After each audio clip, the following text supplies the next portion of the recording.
সুপ্রিয় দর্শক, আপনি যদি জনপ্রশাসন মন্ত্রণালয়ের নিয়োগ পরীক্ষায় অংশগ্রহণ করতে চান তাহলে অবশ্যই আমাদের এই ভিডিওটি মনোযোগ সহকারে দেখুন। কারণ আজকে আমরা আলোচনা করব জনপ্রশাসন মন্ত্রণালয়ে অফিস সহায়ক পদের একটি প্রশ্ন সমাধান। পরীক্ষাটি অনুষ্ঠিত হয়েছিল 27/10/2023 সালে এবং সময় ছিল 60 মিনিট, যা 40 মার্কের একটি প্রশ্ন। সুপ্রিয় দর্শক, এটি আপনাদের জন্য খুবই গুরুত্বপূর্ণ, কেননা আপনাদেরও যেই পরীক্ষাটি অনুষ্ঠিত হতে যাচ্ছে এটিও কিন্তু 40 মার্কের একটি প্রশ্ন এবং সময় 60 মিনিট। সেই সাথে আরও আমি আপনাদের আশ্বস্ত করতে চাই, এই প্রশ্নের যেই সিলেবাসের অংশগুলো আছে, যেমন সন্ধি বিচ্ছেদ, বাগধারা, এক কথায় প্রকাশ সহ বাংলা, ইংরেজি, গণিত এবং সাধারণ জ্ঞান বিষয়গুলো ঠিক সেম কিন্তু এইভাবে প্রশ্ন করা হবে। তাই অনুরোধ করছি পুরো ভিডিওটি মনোযোগ সহকারে দেখার জন্য। শুরুতে আমরা দেখে নিই 1 নম্বর প্রশ্ন। তো 1 নম্বর প্রশ্ন দেখুন, এখানে বলছে যে সন্ধি বিচ্ছেদ করতে হবে। তো সন্ধি বিচ্ছেদ হচ্ছে এখানে ক নাম্বারে আছে, দেখুন অতীব ক নাম্বারে এটি আছে। তো অতীব এর সন্ধি বিচ্ছেদ হবে অতি যোগ ইব, এটি হচ্ছে ক নাম্বার। এরপরে আসি খ নাম্বারে বলছে যে প্রত্যাশা। তো প্রত্যাশার সন্ধি বিচ্ছেদ হবে প্রতি যোগ আশা। অনেকেই প্রতি যোগ উস দিতে পারেন, কিন্তু এটি হবে প্রতি যোগ আশা। এরপর আমরা দেখে নিই ভাস্করের সন্ধি বিচ্ছেদ হবে ভা বিসর্গ যোগ কর। এখানে কেন বিসর্গ হলো এই নিয়ে কিন্তু আমরা সন্ধির একটি ভিডিও প্রকাশ করেছি, অনুগ্রহ করে সন্ধির এই ভিডিওটি দেখে নেবেন। আশা করি যাবতীয় চাকরি পরীক্ষায় আর সন্ধির জন্য আপনাকে টেনশন করতে হবে না। এরপর আমরা দেখে নিই 2 নম্বর প্রশ্ন। তা 2 নম্বর প্রশ্ন বলছে যে ব্যাস বাক্য। তো এখানে ব্যাস বাক্য আছে, নির্ণয় করতে হবে যেহেতু। তো ক নাম্বার প্রশ্ন যে উপগ্রহ এর ব্যাস বাক্য হচ্ছে গ্রহের তুল্য। এটি একটি অব্যয়ী ভাব ব্যাস বাক্য সমাস এটি। আর এরপরে যেহেতু সমাস নির্ণয় করতে বলেছে ব্যাস বাক্য সহ, এই জন্য কিন্তু আপনাদের এই সম্পূর্ণ তথ্য দিতে হবে। আপনারা কিন্তু এই জায়গাটা অনেকে ভুল করে আসেন, অনেকে শুধুমাত্র মানে সমাস নির্ণয় করে চলে আসেন, কিন্তু ব্যাস বাক্য যেটি সেটি লিখেন না। তো অবশ্যই ব্যাস বাক্য লিখবেন এবং সমাস নির্ণয় করতে হবে। তো এরপরে আসি এরপরে দেখে নিই সহকর্মী। তো এখানে কিন্তু বলছে যে সহকর্মী এর ব্যাস বাক্য হবে সমান কর্মী যে, আর এটি হচ্ছে বহুব্রী সমাস। এবং দিবানিদ্রা এর ব্যাস বাক্য হবে দিবাই নিদ্রা, অর্থাৎ দিনের নিদ্রা। হ্যাঁ, এটি হচ্ছে সপ্তমী তৎপুরুষ সমাস। সুপ্রিয় দর্শক, এই ছিল 2 নম্বর প্রশ্ন। এরপর আমরা দেখে নিই 3 নম্বর প্রশ্ন। তো 3 নম্বর প্রশ্ন বলছে যে বাগধারা। এটি কিন্তু অত্যন্ত গুরুত্বপূর্ণ একটি অংশ, বিশেষ করে যারা আপনারা অফিস সহায়ক পদে নিয়োগ পরীক্ষায় অংশগ্রহণ করতে যাচ্ছেন। তো এখানে বাগধারা বলছে যে নেই আকারা, এটি হচ্ছে একগুয়ে স্বভাবের, এটি অর্থ। হ্যাঁ, এরপর আমরা দেখে নিই ছাপোষা হচ্ছে অত্যন্ত গরিব। এরপরে আমরা দেখে নিই গ নাম্বার অগত্যা মধুসূদন। এটি কিন্তু অনন্যপায় হয়ে। তো অগত্য মধুসূদন, অগস্ত্যে যাত্রা, এইগুলো কিন্তু আপনাকে অবশ্যই দেখে নিতে হবে। তো আপনাদের আরেকটি তথ্য দিয়ে রাখি যে বাগধারা আপনার এতটাই গুরুত্বপূর্ণ যে এই অফিস সহায়ক পরীক্ষার জন্যে এমন প্রশ্ন খুবই কম পাওয়া যায় যেখানে আসেনি। তাই অনুরোধ করব বাগধারাগুলো মনোযোগ সহকারে দেখার জন্য। সুপ্রিয় দর্শক, এরপর আমরা দেখে নিই 4 নম্বর প্রশ্ন। তো 4 নম্বর প্রশ্ন বলছে যে ফিল ইন দ্য ব্ল্যাঙ্ক, অর্থাৎ ফাঁকা শূন্যস্থান আপনাকে কি করতে হবে, ভরাট করতে হবে, তাই না? তো এখানে আমরা দেখে নিই 4 নম্বরের প্রশ্নে বলছে এ নাম্বার প্রশ্ন যে he lives dash Moghbazar dash Dhaka. তো এখানে প্রথমে হবে অ্যাট হবে, আর এরপরে হবে হচ্ছে ইন। দেখুন নিচে কিন্তু উত্তর দেওয়া আছে। এরপরে দেখে নিই বি নাম্বার প্রশ্ন আই শ ড্যাশ 1 ইয়েট। এটি কিন্তু অত্যন্ত গুরুত্বপূর্ণ একটি প্রশ্ন, এই বাক্যটাই অত্যন্ত গুরুত্বপূর্ণ, কারণ এই বাক্যটা কিন্তু একাধিক পরীক্ষায় এসেছে, হুবহু কমন। হ্যাঁ, তো আমরা জানি ও থাকা সত্ত্বেও ইউ বা ওয়ার মতন উচ্চারণ হলে, ভাওয়েল থাকা সত্ত্বেও ইউ বা ওয়ার মতন উচ্চারণ হলে সেখানে অবশ্যই আপনাকে এ বসাতে হবে। সেই সূত্রে কিন্তু এখানে এ বসেছে। এরপর আমরা দেখে নিই 3 নাম্বার প্রশ্ন অর্থাৎ 3 নাম্বার প্রশ্ন বলছে যে the plural form of the word of knife. তো এখানে ইজ এটা কী ধরনের, তো এটি ওয়ার্ড হবে, প্লুরাল ওয়ার্ড হবে কিনিভেস, এটি হবে কিনিভেস। এরপরে দেখে নিস, এটা আমরা নিভেস বলতে পারি, হ্যাঁ। আর এরপরে আমরা দেখে নিই এটা হচ্ছে ডি নাম্বার প্রশ্ন, আপনাকে অবশ্যই ডি নাম্বার প্রশ্ন দেখতে হবে। He is dash weak to walk, অর্থাৎ এখানে ড্যাশের জায়গা হবে টু ওয়াক, হ্যাঁ।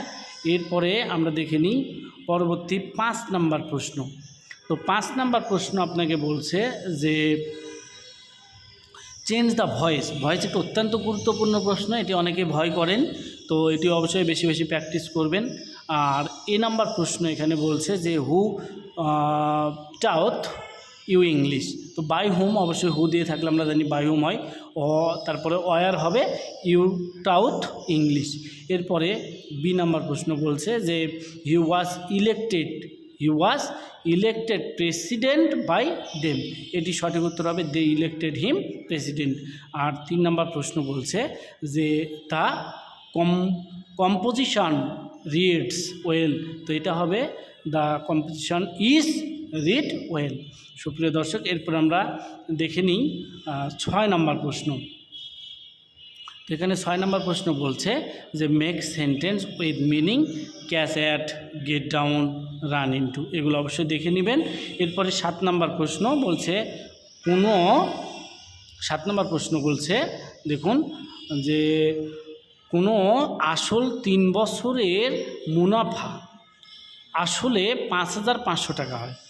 3 বছরের কিন্তু এটা মোট সুদ সহ এটা 5,500। তো মুনাফা আসলের 8/3 হলে আসল ও মুনাফার হার, তো আসল এবং মুনাফা দুটাই আপনাকে কিন্তু বের করতে হবে। সুপ্রিয় দর্শক, প্রশ্নটি কিন্তু অত্যন্ত গুরুত্বপূর্ণ এই অঙ্ক। তো এখানে দেখুন, মনে করি আসল হচ্ছে এখানে 8 টাকা এবং মুনাফা 8-এর 8/3, তাহলে 3 টাকা। মুনাফা আসল এই দুটা মিলে হবে 11 টাকা, অর্থাৎ 8-3 11, তাই না? আচ্ছা, তাহলে আমরা কিন্তু লিখতে পারি যে মুনাফা এবং আসল 11 টাকা হলে আসল হবে কত? 8 টাকা। কারণ ওই যে 3 আমরা বের করেছিলাম, 8 + 3 করেছিলাম 11। অতএব মুনাফা আসল 1 টাকা হলে আসল হবে 8, অবশ্যই ভাগ হবে। এবং 5,500 টাকা যদি মুনাফা সুদসহ হয় আসল, তাহলে এখানে আসল হবে কত টাকা? অবশ্যই 11 দিয়ে ভাগ করব এই 5,500 × 8, তাহলে আমরা কিন্তু 4,000 টাকা আসল পেয়ে যাব। এখন আমাদের বের করতে হবে কি মুনাফা, অর্থাৎ এই 5,500 টাকা থেকে 4,000 টাকা বাদ দিলে 1,500 টাকা, এটি কিন্তু আমাদের কী বের হবে? মুনাফা। এখন বলছে 4,000 টাকা 3 বছরের মুনাফা কত টাকা হয়েছিল? এই যে 1,500 টাকা। তাহলে 1 টাকার 1 বছরের মুনাফা অবশ্যই এটা কী করতে হবে? ভাগ অবস্থায় আনতে হবে, অর্থাৎ কমে যাবে। এবং 100 টাকায় পার্সেন্ট যদি করি আমি, তাহলে এখানে কিন্তু আসবে 100 ভাগ দিলে হবে 25/2। এটা আমরা যদি ভাগ করি তাহলে 12 বা 12.5, অথবা আমরা 12.5 কিন্তু লিখতে পারি। তো সুপ্রিয় দর্শক, এখানে আরেকটি মজার বিষয় হচ্ছে আমরা কিন্তু বিকল্পভাবে অঙ্কটা করতে পারি। তো আমরা যদি এই আসল ক টাকা ধরে নিই, তাহলে মুনাফা হবে ক-এর 3/8 হবে, তা অর্থাৎ 3 ক 8। প্রশ্ন মতে আমরা যদি সাজানোর পরে যদি আমি ক্যালকুলেশন করি, তাহলে 4,000 ক-এর মান আসবে।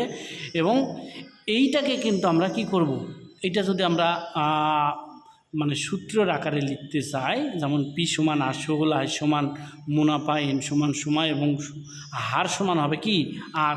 অর্থাৎ আমরা জানি কি যে আই সমান PR/N, অর্থাৎ PN/R, যেটাই বলি না কেন।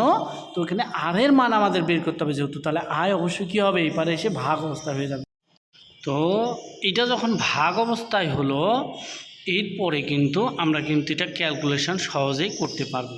ক্যালকুলেশন সাজিয়ে ক্যালকুলেশন করলে 12.5 আসবে, অর্থাৎ উত্তর কিন্তু আপনার ঠিকই থাকবে। হ্যাঁ, এই হচ্ছে প্রশ্ন। এরপরে আমরা দেখে নিই পরের প্রশ্ন হচ্ছে 8 নাম্বার প্রশ্ন। 8 নাম্বার প্রশ্ন এখানে বলছে, লক্ষ্য করবেন, এখানে বলছে যে একটি প্রকৃত ভগ্নাংশের লব এবং হরের অন্তর দেওয়া আছে। লব থেকে 2 বিয়োগ ও হরের সাথে 2 যোগ করলে যে ভগ্নাংশ পাওয়া যাবে তা 1/6 এর সমান। ভগ্নাংশটি এখন আপনাকে নির্ণয় করতে হবে। তো দেখুন, নির্ণয় ভগ্নাংশ আমরা এখানে ধরে নিই লব এক্স এবং হর হবে x+1, অর্থাৎ আমরা সাজালে এরকম হবে, উপরে x থাকবে এবং নিচে x+1 থাকবে। এরপরে লব থেকে 2 কি করব এবং হরের সাথে কি 2 যোগ করব, তাই না? এটা বিয়োগ করি আর এটা যোগ করি, তাহলে কি হলো, এবার কিন্তু একটা রাশি আমরা পেলাম। তো এটা আমরা যদি প্রশ্ন মতে আমরা লিখি যে এই যে x-2 আর এখানে কি x+1 + 2, এইটা আর এই পাশে আমরা ওই মানটা যদি আমরা রাখি 1/6, তাহলে কিন্তু আমরা ক্যালকুলেশন করতে পারবো। আর এই গুণ করার পরে এটাকে আবার আমরা গুণ করে এই এক্সের মান আমরা বের করব 15। তো যখন 15 বের হবে তখন 5 দিয়ে আবার কি করব, এই 15কে ভাগ দিলে এক্সের মান বের হবে 3।